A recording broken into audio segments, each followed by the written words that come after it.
अस्सलामुअलैकुम। मैं जो भी नए कपड़े खरीद कर लाती तो मेरा शौहर उन्हें फाड़ देता और फिर मेरी मिन्नत करता कि तुम ये सूट पहनकर मेरी माँ और बहन के साथ जाओ और कुछ देर बाद वापस आ जाना। मुझे नहीं मालूम था कि मेरी सास कहाँ जाती है।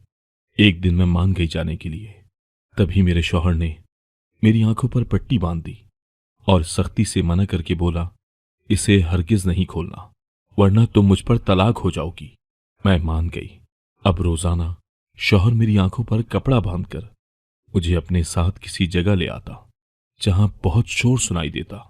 एक दिन मैंने शौहर से छुपकर कपड़े में सुराख करके देखा तो रूह लरस गई, क्योंकि मेरा शौहर तो मुझे सरेआम।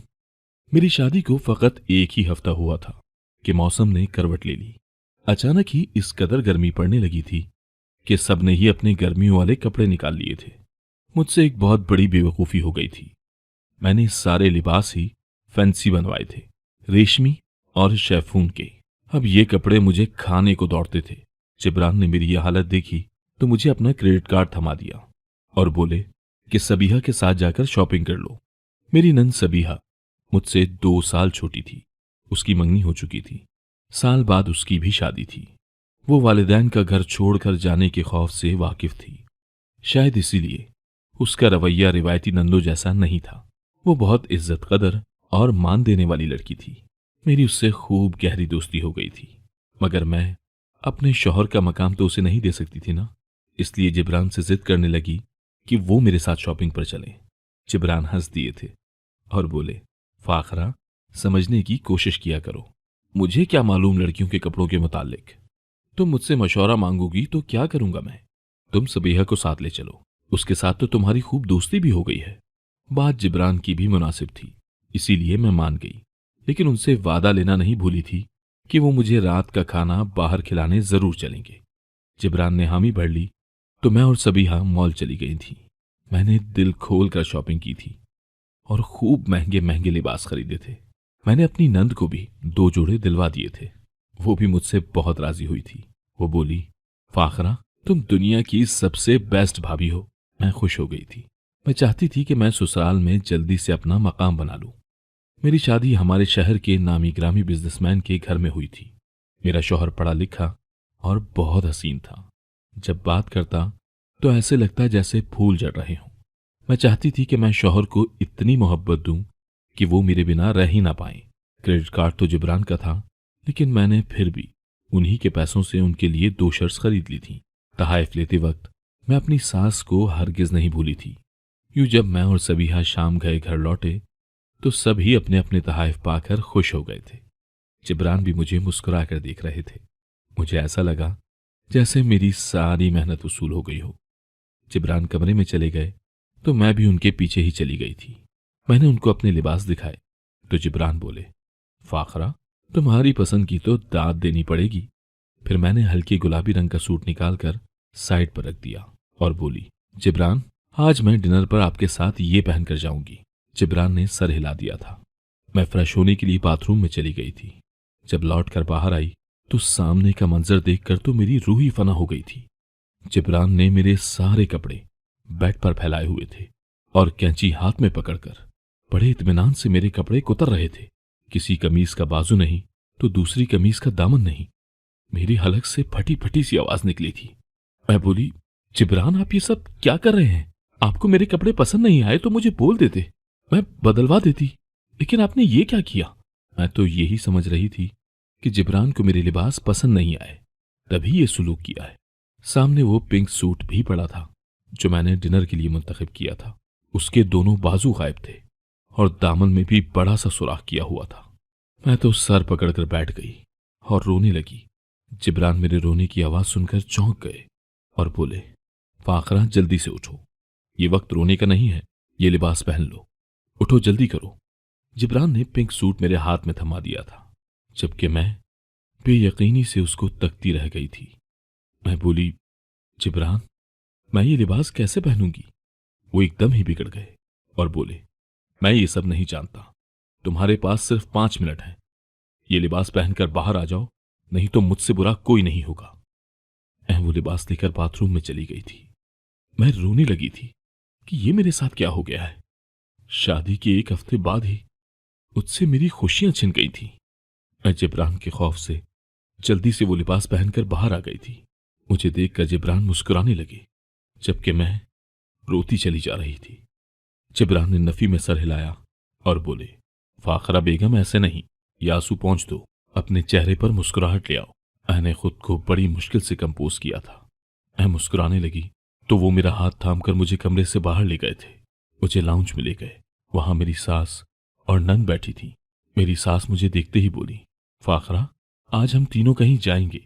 मैंने अपने शौहर की तरफ देखा तो वो बोले, प्लीज फाखरा, अम्मी के साथ चली जाओ। मेरे शौहर ने मेरी आंखों पर पट्टी बांध दी। फिर मेरे करीब होकर कान में बोले, फाखरा, अगर तुमने ये पट्टी खोलने की कोशिश की तो मैं तुम्हें तलाक दे दूंगा। मैं हैरत सदा से थी।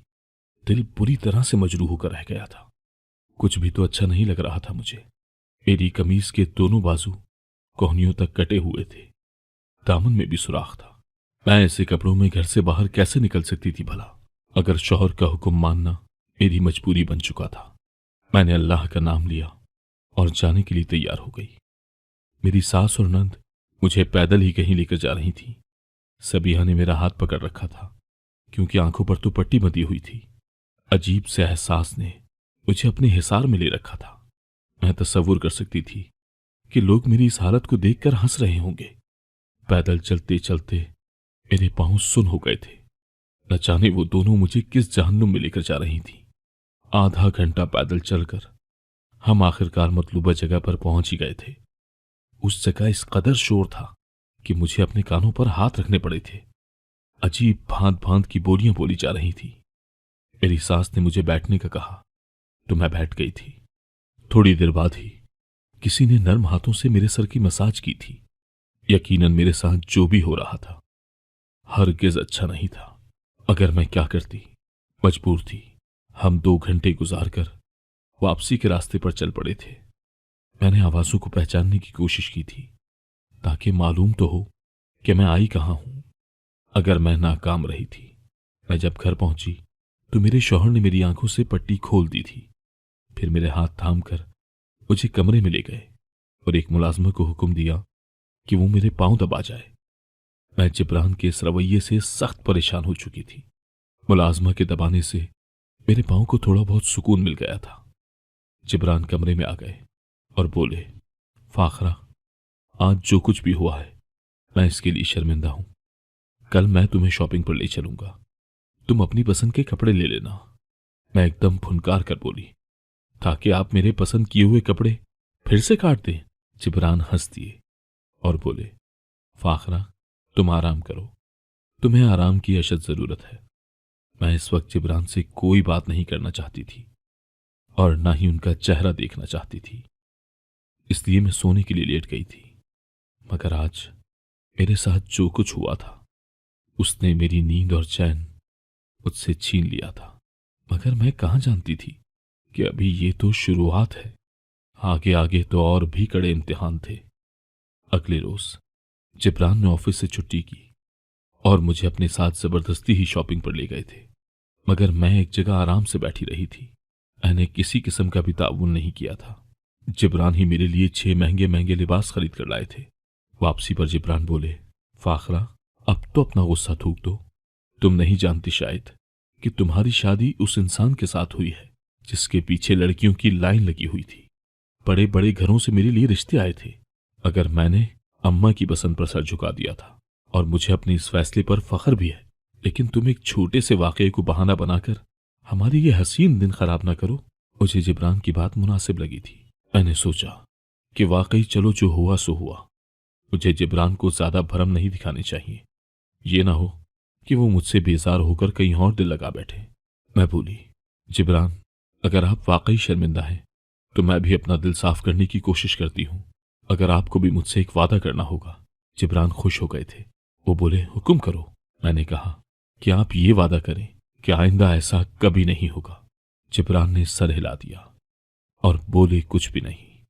फिर अचानक ही गाड़ी रोक दी और मेरी आंखों में आंखें डालकर बोले, फाखरा, तुम्हें मालूम है क्या, मेरे वालिद गुस्से के बहुत तेज थे।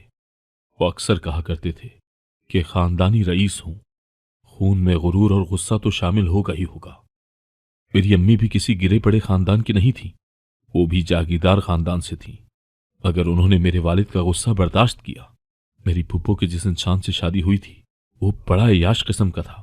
हर गली से उसकी कोई न कोई महबूबा निकल ही आती थी। अगर मेरी फुप्पो ने उस इंसान के साथ गुजारा किया, फाखरा, हर मर्द में कोई न कोई ऐब जरूर होता है। अब ये औरत पर मुनहसिर होता है कि वो इस किस्म के मर्द के साथ गुजारा करे या फिर अपनी राहें जुदा कर ले। मुझ में भी एक खामी है, उस खामी का तुम्हें आहिस्ता आहिस्ता खुद ही पता चल जाएगा। फिर इस बात का इख्तियार तुम्हारे हाथ में होगा कि तुम मेरे साथ रहोगी या छोड़ दोगी। अगर मैं एक बात कहूं, बेऐब इंसान तलाश करना मुमकिन ही नहीं है। जिब्रान ने गाड़ी स्टार्ट कर दी थी। मैं जिब्रान की बातों को सोच सोच कर परेशान हो रही थी कि न जाने उन्होंने किस जानिब इशारा किया है। खैर, मैंने ये सब कुछ वक्त पर छोड़ दिया था। मैं जानती थी कि वक्त खुद ही हर रात से पर्दा उठा देता है। वापसी पर मैं अपनी सास और नंद के पास जाकर बैठ गई थी। हम इधर उधर की बातें कर रही थीं। शाम गए, मैं कमरे में लौटी तो मेरे नए कपड़ों के टुकड़े यहां वहां पड़े थे। मेरे दिल पर घूंसा पड़ा था। मैं तो समझ रही थी कि अब सब कुछ ठीक हो गया है, मगर ये मेरी खाम ख्याली के सिवा कुछ भी ना था। जिब्रान ने मुझे एक फटा हुआ लिबास दिया और बोले, प्यारी फाखरा, तुम इस लिबास में बहुत जचोगी, जाओ इसको पहन कर आओ। मैंने खामोशी से वो लिबास पकड़ लिया और पहन कर आ गई। जिब्रान मुस्कुरा दिए और फिर मेरी आंखों पर स्याह कपड़ा बांध दिया और बोले, फाखरा, जिस दिन तुमने ये पट्टी खोल दी, मैं तुम्हें अपने रिश्ते से आजाद कर दूंगा। तुम्हें तलाक देकर इस घर से निकाल दूंगा। मैं चुप ही रही थी। जिब्रान वो पट्टी बांधकर मुझे कमरे से बाहर ले गए और बोला, अम्मी, फाखरा को ले जाए। मेरी सास भी शायद तैयार ही बैठी थी। उन्होंने जल्दी से मेरा हाथ थाम लिया और सबीहा को आवाज देकर बुला लिया। मैं खामोशी रही थी क्योंकि जानती थी कि मेरे सारे अल्फाज साया ही हो जाएंगे। हम तीनों आज फिर पैदल चल रही थी। कल भी पैदल चली थी, इसलिए आज मेरे पांव में दर्द बहुत शदीद था। मैं चलती जाती और आंखों से आंसू बहते जाते। यूं पैदल चलते चलते मुझे कामरान याद आ गया था। कामरान मेरे ताया का बेटा था। वो भी हमारी तरह सफेद पोश ही थे। मैं शुरू से जानती थी कि कामरान मुझे पसंद करता है। मुझे भी कामरान का यूं चाहना अच्छा लगता था। हमारे घर साथ साथ ही थे। मेरी एक आवाज पर वो सर के बल दौड़ा चला आता था। मैं अपने सारे काम कामरान से ही करवाती होती थी। अक्सर जब मैं देर तक सोती रहती और मेरी बस निकल जाती तो कामरान ही मुझे अपनी बाइक पर बिठाकर यूनिवर्सिटी छोड़ाता था। एक दिन मुझे यूनिवर्सिटी से निकलने में देर हो गई और मेरी बस छूट गई। अगली बस शाम 6 बजे से पहले आने वाली नहीं थी और मेरे पास इतने पैसे भी न थे कि मैं रिक्शा या टैक्सी करवा लेती। इसलिए मजबूर होकर पैदल ही चलने लगी थी। आधे रास्ते में ही मुझे कामरान मिल गया था। वो मुझ पर बरसने लगा कि मैंने उसे फोन करके क्यों ना बुला लिया। कामरान बोला, फाखरा, एक बात याद रखना, मैं तुम्हें कभी पैदल चलने नहीं दूंगा। फिर यूं हुआ कि मैं अपनी यूनिवर्सिटी की सहेली की शादी पर गई थी। उन्होंने शादी पर बहुत बड़े बड़े लोगों को बुला रखा था। उधर ही शैला आंटी ने मुझे पसंद कर लिया था। वो पहली मुलाकात में ही बड़ी बेतकल्लुफ हो गई थी। उन्होंने मुझसे मेरे मुतालिक सब कुछ पूछ डाला था और फिर मुझे अपने मोबाइल में जिब्रान की तस्वीर दिखाकर बोली, मेरे बेटे की दुल्हन और मेरी बहू बनोगी। मेरी तो आंखें हैरत से फटी की फटी रह गई थी। मैंने कहा, मैं क्या कह सकती हूं, आप मेरे वालिदैन से बात कर लें। सारी रात खुशी से सो नहीं पाई थी। मुझे तो मालूम ही ना था कि मेरी किस्मत यूं बैठे बिठाए ही खुल जाएगी। मैं बसों के धक्के खाने वाली और जिब्रान लिबास की तरह गाड़ियां बदलने वाला। 3 दिन बाद ही शैला आंटी मेरे लिए रिश्ता ले आई थी। मेरे वालिदैन ने सोचने का वक्त लिया था। न जाने कामरान को मेरे रिश्ते की भनक कैसे पड़ गई थी। वो रोता हुआ मेरे पास आया था और बोला, मुझे मालूम है फाखरा, तुम भी मेरे जज्बात से नाआशना नहीं हो। तुम इस रिश्ते से इनकार कर दो, मैं अपना रिश्ता भेज दूंगा। मैं तो सिर्फ तुम्हारी तालीम के मुकम्मल होने के इंतजार में बैठा था। मैं इस्तेहज़ाइया अंदाज में हंसकर बोली, कामरान, तुमने मुझे पागल समझ रखा है क्या, जो अर्श को छोड़कर फर्श का इंतखाब कर लूं, गाड़ियों को छोड़कर पैदल चलने का इंतखाब कर लूं। कामरान रोने लगा था। वो बोला, फाखरा, तुम्हारी राहों में मैं अपनी हथेलियां बिछा दूंगा अगर तुम्हें पैदल चलने नहीं दूंगा। मैंने रो रो कर ही दिल में कामरान को मुखातिब किया था और बोली, देखो कामरान, फाखरा की किस्मत में यही ख्वारी लिखी थी। हम कल वाली जगह पर पहुंच चुके थे, शोर ही शोर था। आज फिर किसी ने मेरे सर की मसाज की थी। 2 घंटे यूं ही बीत गए और हमने वापसी की राह ली। घर जाकर मुलाजमा से पैर दबाए मगर सुकून न मिला। जिब्रान शर्मिंदा सा मेरे आगे पीछे चलता रहा। मैंने सोचा कि न जाने ये सब कब तक होता रहेगा, क्यों ना मैं खुद ही थोड़ी हिम्मत करके सच्चाई मालूम करने की कोशिश कर लूं।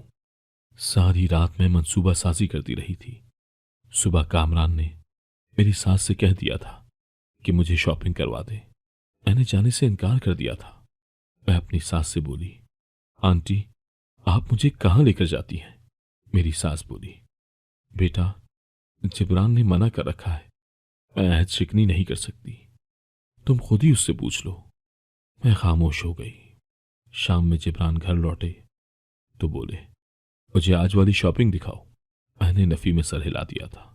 मैं बोली, मेरी तबीयत खराब थी इसलिए शॉपिंग पर ना जा सकी। जिब्रान गुस्से से लाल पीले हो गए थे। फिर उन्होंने अलमारी में से मुझे एक फटा हुआ लिबास निकाल कर दिया और बोले, इसको पहन लो। मैंने बात मान ली। जिब्रान ने मेरी आंखों पर पट्टी बांध दी और बोले, चलो आओ मेरे साथ।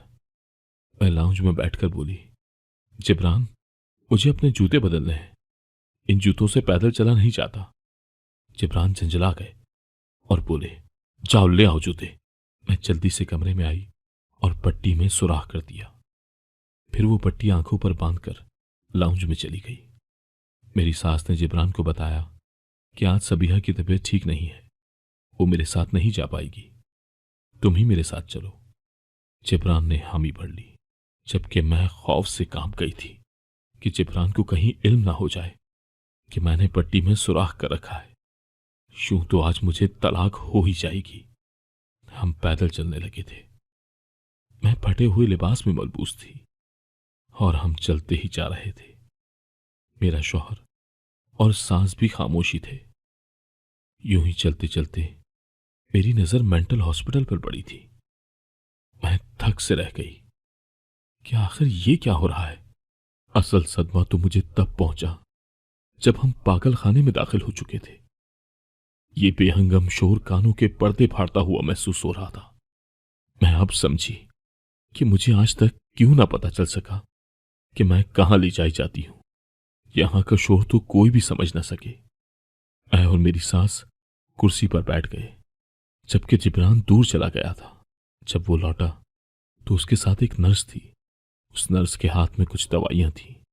वो दवाइयां हाथों पर मलकर मेरा सर दबाने लगी थी। डर से मेरी टांगें कांप रही थी।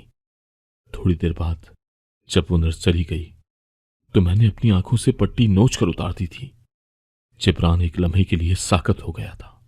फिर अपनी बौखलाहट पर काबू पाकर बोला, तुम्हारी हिम्मत कैसे हुई ये पट्टी उतारने की? मैं एकदम गुस्से से गुर्रा कर बोली, जिब्रान, तुम्हारी हिम्मत कैसे हुई मुझे पागल खाने लाने की? मैं अपनी सास से बोली, आंटी, क्या है ये सब? आपने एक गरीब घराने की लड़की इसलिए बहू बनाई थी कि उस पर तजुर्बे कर सके। आपको अल्लाह से खौफ नहीं आया?